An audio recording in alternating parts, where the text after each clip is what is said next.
Blok Ambalat selama ini jadi simbol ketegangan Indonesia-Malaysia.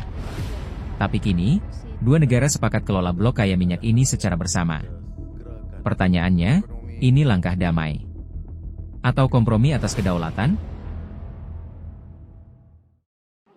Pada 27 Juni 2025, di sela pertemuan bilateral, Presiden Prabowo Subianto dan PM Malaysia Anwar Ibrahim menyatakan akan mengelola blok Ambalat secara bersama.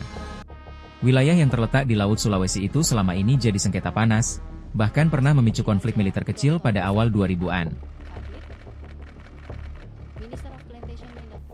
Kita sepakat hal-hal yang masalah perbatasan yang mungkin memerlukan waktu lagi untuk menyelesaikan secara teknis, tapi prinsipnya kita sepakat untuk mencari penyelesaian yang menguntungkan kedua pihak.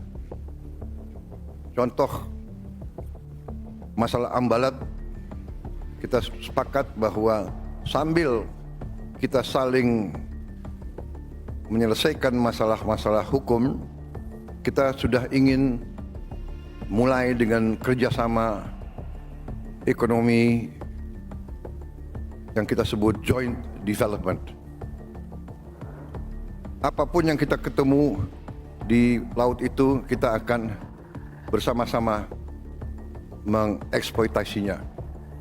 Jadi kita sepakat bahwa kita ini harus bekerja untuk kepentingan bangsa dan rakyat kita masing-masing. Kesepakatan ini mengubah arah, bukan lagi adu klaim, melainkan kerja sama eksplorasi dan investasi bersama. Tapi muncul satu pertanyaan krusial, mengapa keputusan ini diambil sekarang? Apakah ini murni soal ekonomi, atau ada kalkulasi politik dan keamanan yang lebih besar? Karena hingga kini, perbatasan maritim antara kedua negara belum sepenuhnya disepakati secara final. Hubungan ini boleh mendekatkan dan menyelesaikan semua isu-isu yang berbangkit, termasuk isu maritim, isu sempadan.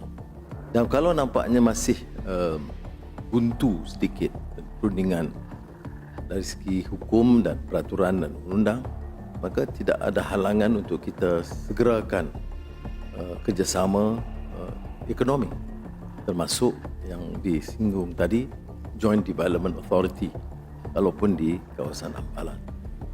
Kerana kalau kita tunggu selesai, kadang mungkin mengambil masa 2 dekad lagi. Jadi kita manfaatkan waktu ini untuk mendapat hasil supaya memberi keuntungan kepada kedua-dua negara dan membela nasib rakyat kita di kawasan yang agak jauh di perbatasan. Apakah ini langkah cerdas menuju diplomasi energi? Atau sinyal lunaknya posisi Indonesia terhadap isu kedaulatan? Berikan pendapat logismu di kolom komentar, dan jangan lupa subscribe untuk tetap kritis bersama Panggung Negeri.